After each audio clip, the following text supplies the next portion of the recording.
Como o personal trainer deve trabalhar com idosos diabéticos?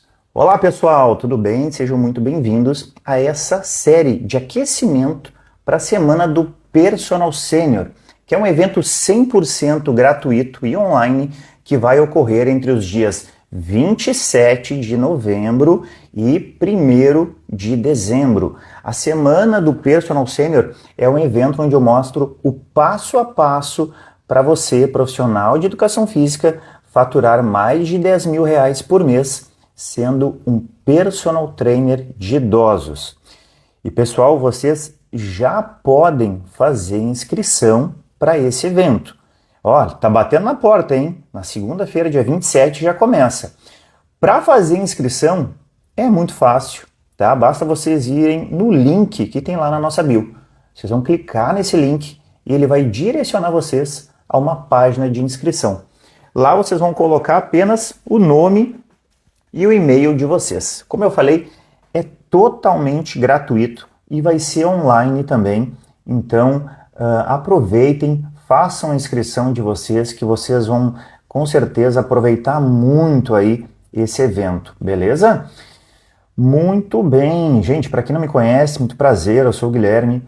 Sou profissional de educação física formado pela Universidade Federal do Rio Grande do Sul e tenho pós-graduação em atendimento personalizado também pela URGS e educação física gerontológica na PUC. Eu também sou proprietário de academia há quase 10 anos já em Porto Alegre.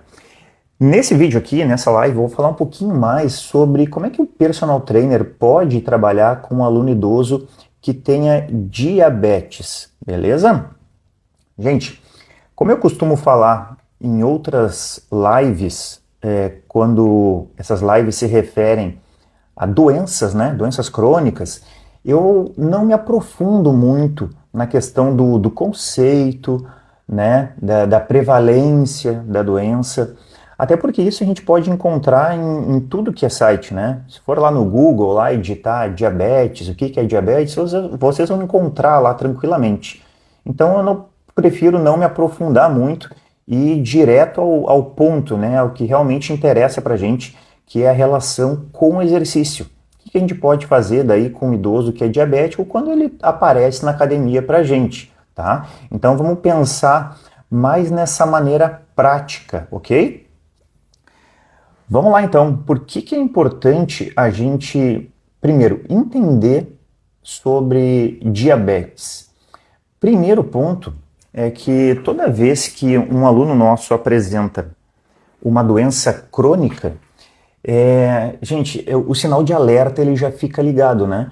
E eu digo sempre isso porque qualquer detalhe na prescrição do treino vai fazer muita diferença. Tá? Isso porque cada doença tem as suas particularidades. Assim como cada doença tem também as suas particularidades em relação à prescrição de exercício que deve ser feita. Tá? É bem diferente. Daqui a pouco eu vou trabalhar com uma pessoa que tem osteoporose, ou osteopenia, na verdade, e precisa trabalhar com um certo impacto, comparando com uma pessoa que daqui a pouco, eu vou mostrar para vocês aqui, é diabética, mas tem um problema de retinopatia, tá? Então, eu não posso prescrever o mesmo treino para essas pessoas, é diferente, senão eu posso causar, inclusive, um dano para essa pessoa, tá? Isso que a gente tem que entender. Bom, por que é importante também te entender sobre diabetes ou qualquer outra doença crônica? Porque esse conhecimento que vocês venham a adquirir vai fazer com que vocês se qualifiquem mais e se tornem personagens totalmente diferenciados em relação à grande maioria que está no mercado. E eu bato muito nessa tecla aqui de que a gente precisa se qualificar e cada vez mais direcionar os nossos atendimentos a um público específico. Né? Porque, gente, dessa maneira a gente vai se tornando uma referência. Quanto mais a gente tem conhecimento sobre um público específico, mais as pessoas de fora vão enxergando que a gente tem especialidade e conhecimento num público determinado. né? Então, assim, crescem as nossas possibilidades de captação de aluno e crescem também as possibilidades de se trabalhar com um valor de hora-aula mais alto, certo? Muito bem. Por que que é importante? Um terceiro ponto aqui que comprova a importância de se trabalhar com, de se entender, né, o que que é diabetes. Porque segundo a Organização Mundial da Saúde, glicemia elevada é o terceiro fator em importância de mortalidades. Então ela é superada apenas por hipertensão e também por tabaco. Então, gente, é quase certo que no momento que vocês forem trabalhar com pessoas idosas, vocês vão receber um idoso que tem diabetes. Tá? Então é preciso estar preparado para isso. A gente fala muito aí do crescimento populacional de idosos, né? Que é o que vem acontecendo, e eu falo que isso é talvez a maior oportunidade que a gente tem hoje na nossa carreira, de aproveitar esse momento. Só que ao mesmo tempo que tem crescimento populacional de idosos, que tem também o aumento da expectativa de vida, por outro lado não existem tantos personagens e profissionais de educação física que são ainda especializados, que já são especializados nesse público. São poucos. Então, a gente tem uma grande oportunidade nesse momento e a gente não pode deixar passar essa oportunidade. Então, quem se qualificar, né, quem entender sobre cada necessidade, cada detalhe, cada característica do público idoso, vai sair na frente na hora de captar esses alunos. O idoso dá muita atenção, dá muita importância, na verdade, para quem passa confiança para ele, para quem mostra que tem conhecimento. Tá? E na hora de decidir entre um personal que demonstra conhecimento ou aquele que simplesmente passa exercício de qualquer jeito, certamente o idoso vai recorrer àquele personal que é mais qualificado. Tá? Guilherme, mas eu não sei lidar com doenças. Não adianta, não sei, eu tenho medo de fazer algo errado, não sei como é que eu posso fazer. Sabe como é que vocês vão fazer, gente, nesse caso? Do mesmo jeito que vocês atendem um aluno de vocês adulto que tem hernia de disco. O que vocês fazem quando um aluno de vocês chega até vocês e relatam que estão com um diagnóstico de hernia de disco? Vocês continuam prescrevendo o mesmo tipo de treino que vocês passavam antes dele apresentar esse diagnóstico? Provavelmente não, né? Porque muitas coisas têm que ser alteradas. E agora, no caso de uma mulher que engravida, será que vocês vão continuar passando o mesmo treino para uma gestante, comparado àquele treino que vocês faziam meses atrás com ela? Algumas coisas vão mudar. E aí vocês precisam ter conhecimento para fazer isso. É aí que eu quero chegar. Então, no momento que vocês vão trabalhar com pessoas idosas, é a mesma coisa. Se aparecer um idoso diabético, é a mesma situação. Não muda nada. Então vocês vão procurar entender as características da doença, as necessidades que essa pessoa tem, para aí sim conseguir trabalhar com mais segurança, né, e poder oferecer para essa pessoa um treino que seja eficaz para os objetivos dela. Certo? Bom, gente, falando um pouquinho sobre diabetes, tá? E já, como eu falei para vocês, me direcionando um pouco mais à questão de exercício. A diabetes é uma doença que tem sim as suas particularidades, como qualquer outra, só que ela tem alguns detalhes ainda a mais que podem gerar consequências nos nossos alunos. E eu estou falando de exercício. Porque o exercício, ele pode gerar no meu aluno diabético uma hipoglicemia. Como também ele pode gerar uma hiperglicemia. Né? Isso quer dizer, ele pode causar uma diminuição do nível glicêmico, como também um aumento. E isso vai trazer consequências que não são nada interessantes para o meu aluno. Então, um dos detalhes que a gente tem que cuidar em relação ao aluno diabético é justamente esse. Por isso que a dosagem do nosso remédio tem que ser bem alinhada, vamos dizer assim, né? Tem que ser certinha. Se a gente passar muito da dosagem, e aqui eu falo da dosagem, né? Eu estou me referindo, obviamente, às variáveis de treino, como o número de repetições, como intensidade. Então isso tem que estar muito bem alinhado para vocês não gerarem nenhum dano a mais para o aluno. Muito pelo contrário, trazer benefícios para eles, tá? Gente, os alunos com diabetes, tá? Mais do que a diabetes propriamente dita, muitas vezes eles trazem com eles algumas complicações, né, que vêm junto da doença. Então eu listei aqui, pesquisei aqui para vocês algumas dessas particularidades, dessas doenças que acabam ocorrendo junto com a diabetes, tá? Que é muito comum. E aí eu vou falar aqui para vocês, olha só.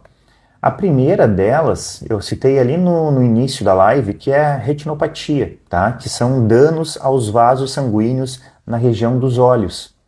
E aí, nesse caso, não é recomendável que se trabalhe com uma intensidade de treino elevada, porque pode causar até uma hemorragia.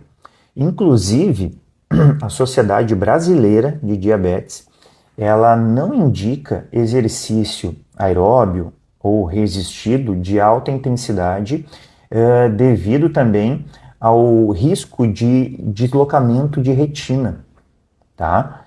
Então, isso que eu quero que vocês entendam, porque tem algumas particularidades a mais que eu falei para vocês antes em relação a alunos diabéticos, tá?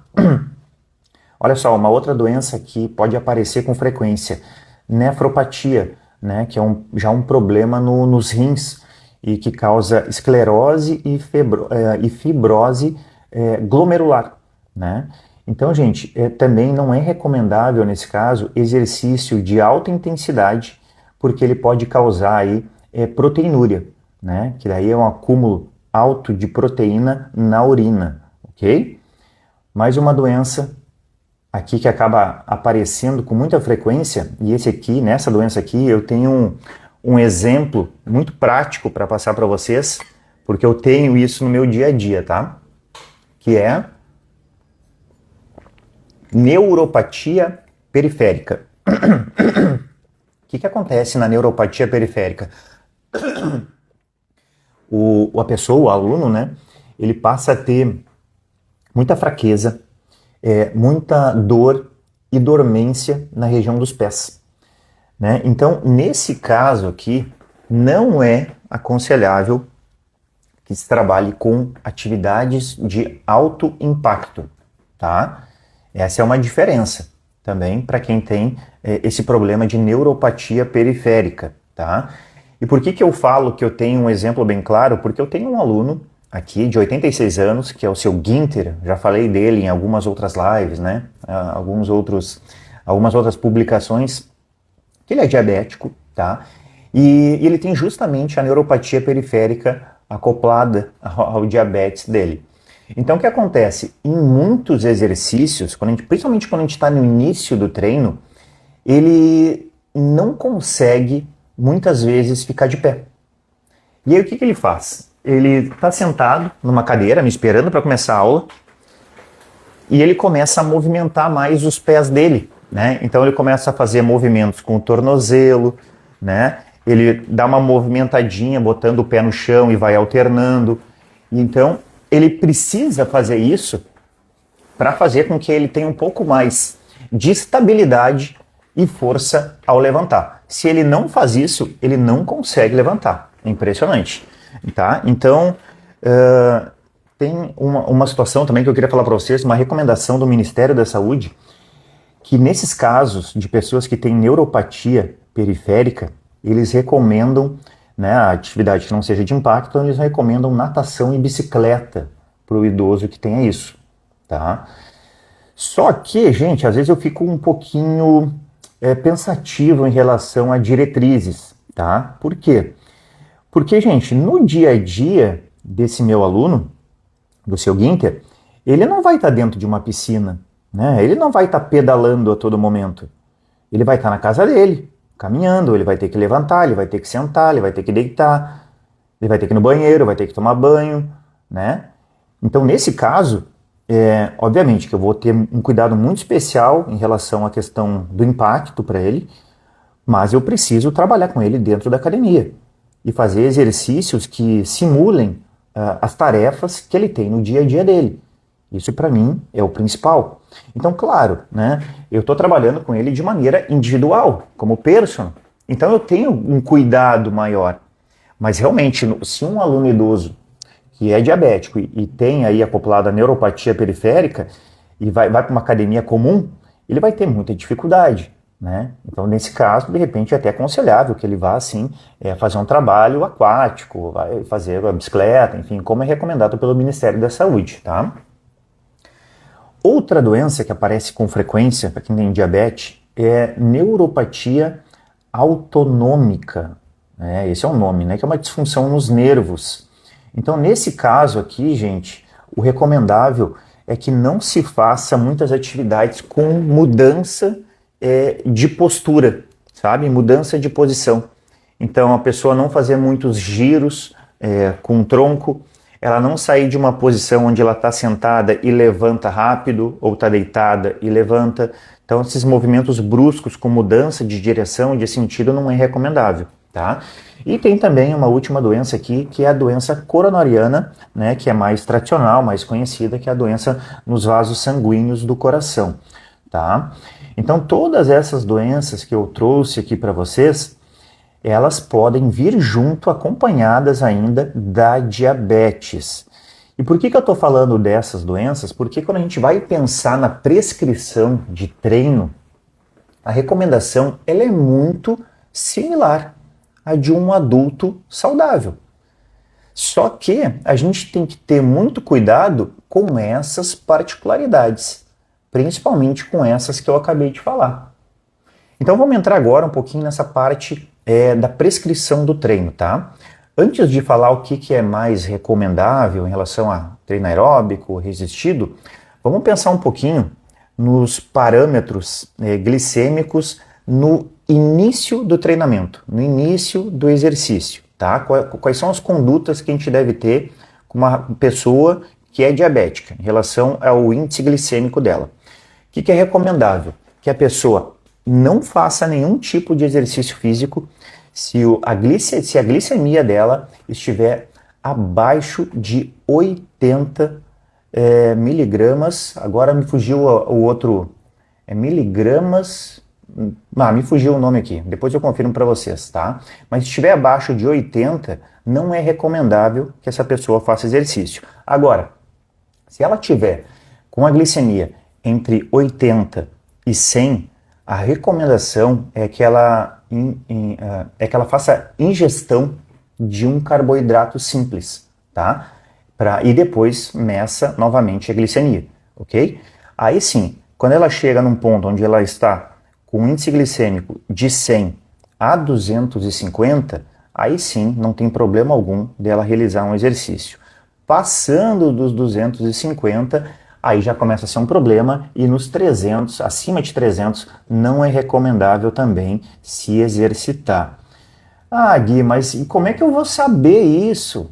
Como é que eu faço para medir a glicemia do meu aluno? Pois é, essa é uma questão um pouquinho mais complicada. Complicada, gente, porque a gente precisa de um instrumento para verificar o índice glicêmico dos nossos alunos, tá? Eu vou mostrar para vocês, eu tenho esse aparelho. Ele não é muito comum, ainda mais com um personal trainer, tá? Só que não é muito comum do personal trainer ter ele, tá? Só que ele é muito acessível, qualquer pessoa pode comprar numa farmácia, tá? Eu estou mostrando a caixinha para vocês do modelo que eu tenho aqui, tá? E é tipo uma canetinha, não sei se vocês já viram isso, vem um estojinho junto. E o problema, se é que é problema, né, deste aparelhinho aqui, desse teste, é que o teste de índice glicêmico, ele é invasivo, né? Porque a gente vai acabar fazendo um furinho no dedo do aluno, né? Então, gente, primeira coisa, a gente tem que estar bem está num ambiente muito limpo, né? Então tem que ter um cuidado maior em relação a isso. Não dá para eu fazer lá no meio da academia, onde o pessoal lá tá transpirando, tá suando, tá tudo molhado, sabe? Tem que ser num local mais higienizado. Então tem que ter um cuidado maior em relação a isso. E por ser invasivo, tem muito aluno que não gosta de fazer. Ainda mais com outra pessoa fazendo. A não ser que ele tenha uma confiança total no seu personal, ele já faça isso há muito tempo. Eu fiz por bastante tempo isso num aluno que eu tinha, né, que também era diabético. Mas se vocês não tiverem isso aqui, não tem problema também, porque grande parte das pessoas que são diabéticas, elas possuem isso aqui. O importante realmente é vocês pedirem para os alunos de vocês estarem medindo a todo momento. Antes de ir para o treinamento, tá? O ideal seria fazer durante o treinamento também, verificar, e após o treino. Mas a gente sabe que seja mais complicado. Mas a gente sabendo antes do aluno começar o treino já é importante para a gente, tá? Se ele puder verificar depois, pós-treino, também a gente pode pedir para ele verificar em casa e nos passar essa informação. Eu não sei se vocês já viram em algumas outras lives, publicações que eu faço, que eu peço, na verdade, eu faço com os meus alunos um relatório dos dados vitais deles, né? Eu sempre anoto, registro a pressão arterial do meu aluno, a frequência cardíaca de repouso dele e o nível de saturação. E aí o que eu faço? No final do mês eu entrego para o meu aluno. Esse meu aluno leva para casa, ele vai mostrar para o familiar dele, vai mostrar para o médico dele, e isso aumenta as minhas chances de captação de novos alunos. Estou falando aqui de uma estratégia de marketing que eu uso e que eu já falei para vocês em outros momentos. Então, com a questão do índice glicêmico, é a mesma coisa, tá? Então, eu vou verificar o índice glicêmico do meu aluno em todas as aulas que ele vier, antes de começar o treino, depois que ele encerra o treino. Eu passo isso para o aluno, ele leva para casa e daqui a pouco ele vai levar para o geriatra dele. Vocês acham que eu não tenho a possibilidade de daqui a pouco estar captando mais alunos e ser indicado por esse geriatra? Com certeza, né, gente? Então isso é uma estratégia de vendas, tá? Falando em vendas, amanhã a gente tem a última live de aquecimento para a semana do Personal Sênior. E é sobre vendas, tá? Então fiquem ligados, amanhã no horário também diferente, às 8 da manhã. Bom, mas vamos lá, voltando à prescrição de treino para diabético. Eu falei para vocês antes, e a prescrição do treino para diabético, ela é muito semelhante de uma pessoa idosa saudável, porém a gente tem que estar atento a todas as particularidades da doença. O que é recomendável, tá? O que se tem na literatura atualmente? É que o exercício ele previne a diabetes do tipo 2, tá? Principalmente naqueles grupos que têm maior risco, como por exemplo, obesos, tá? E pessoas que têm já diabéticos na família, ou seja, tem histórico familiar. Então o exercício ajuda a prevenir, tá? E obviamente aquelas pessoas que são mais ativas, com uma condição aeróbia, de força melhor, já apresentam menor incidência de diabetes tipo 2. Vou falar um pouquinho só sobre o treinamento aeróbio, tá? Recomendação é que ele seja feito regularmente, tá?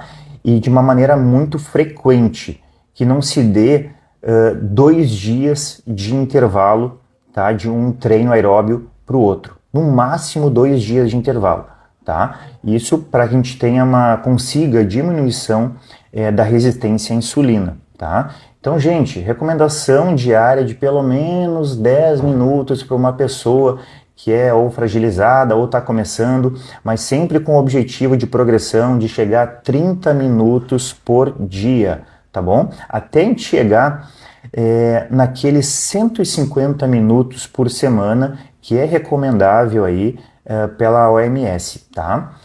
Agora, pessoas que já progrediram, né, e têm condições de daqui a pouco trabalhar numa intensidade mais elevada, elas podem daqui a pouco diminuir esse volume para conseguir trabalhar até com uma intensidade um pouquinho maior, tá? Isso não tem problema. Inclusive, pode-se trabalhar também com treinos intervalados. Estão lembrados o que é o treino intervalado, né? É a gente ficar alternando a intensidade do treino, tá?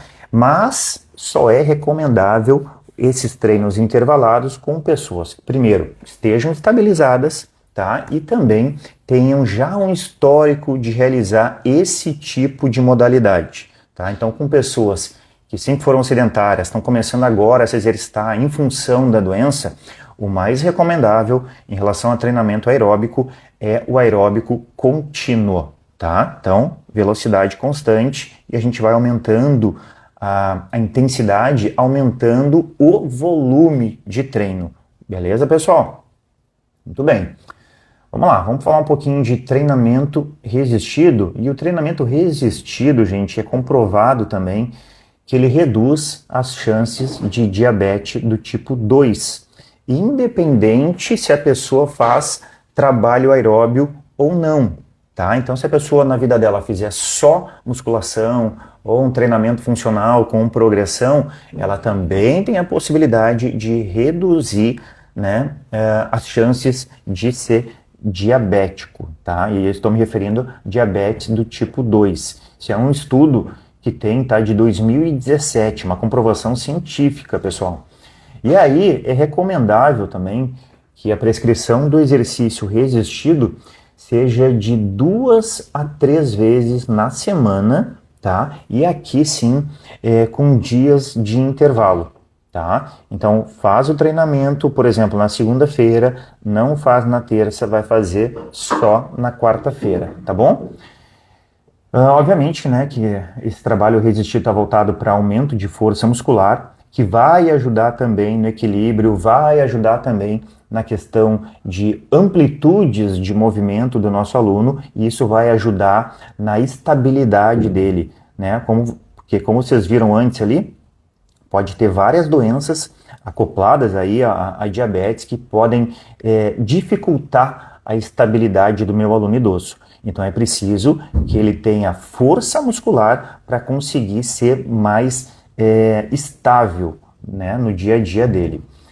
Bom, se a gente juntar o treinamento aeróbio com o treinamento resistido, nós temos o que é chamado de treinamento concorrente. E a gente tem estudos também que comprovam, estudos de 2018 aqui, que comprovam que esse talvez seja o melhor tipo de treino para a gente realizar com pessoas com diabetes, tá? Porque além dos ganhos que ela tem em relação à condição cardiorrespiratória, toda aquela questão do aeróbio que proporciona, a gente tem o ganho da força muscular também e toda essa questão aí de melhora da estabilidade que eu acabei de falar para vocês, tá? Gente, outra variável que é citada, tá? São trabalhos de flexibilidade e equilíbrio. Olha, em relação especificamente a diabetes, o controle da glicose, ele não vai interferir diretamente nisso, tá? Só que é sugerido esse tipo de trabalho porque a pessoa, como eu falei para vocês, ela tem essa instabilidade maior, tá? E no momento que a gente trabalha a flexibilidade, trabalha o equilíbrio, isso vai ajudar ela na questão da estabilidade, principalmente daqueles alunos diabéticos que sofrem com o problema da neuropatia periférica, que é o caso daquele aluno meu que eu comentei com vocês, tá bom? De qualquer maneira, olha só, a recomendação é começar com atividades leves e a gente ir progredindo aos poucos, até para a gente conseguir perceber como é que esse aluno vai responder ao treinamento, principalmente em relação ao índice glicêmico dele, tá? Gente, mudanças de hábito de vida, isso é importantíssimo para a pessoa que tem diabetes, tá? Então, ao mesmo tempo, quando eu falo isso de hábitos de vida, é complicado, a gente sabe, porque não é fácil uma pessoa mudar os hábitos de vida dela, né? Imaginem vocês uma pessoa que acaba de receber o diagnóstico e está com diabetes, e ela tem que reduzir o índice glicêmico dela, ou seja, ela tem que reduzir a ingestão de açúcar, né? E açúcar, gente, vocês sabem que é encontrado na grande maioria dos alimentos, né? Então não é nada fácil estimular essas pessoas, né, a mudarem os seus hábitos, mas elas têm que passar por isso para não sofrer aí com as consequências dessa doença, tá bom? O que acaba acontecendo? no momento que a pessoa tem que mudar os hábitos de vida dela, ela acaba gerando às vezes, inclusive, uma questão psicológica, né? Acaba entrando em depressão, a baixa autoestima dela. Então é importante que a gente tenha compreensão dessas questões aí que estão junto com a diabetes, tá? Muito bem, pessoal. Tá estourado o meu tempo aqui. Mais informações aí sobre diabetes, sobre doenças crônicas, o que a gente deve fazer, vai ter na semana do Personal Sênior. Lembrando para vocês que vai começar na próxima segunda, agora, dia 27, tá? A gente tem também a comunidade no WhatsApp e lá a gente passa todas as informações detalhadas, os avisos, né, de como é que vai ser, como é que vai funcionar. Então, se vocês não entraram ainda lá na comunidade do WhatsApp, vão lá no link que está na bio, façam a inscrição de vocês na semana do Personal Sênior e vocês conseguem entrar no grupo do WhatsApp também, tá? Na comunidade do WhatsApp.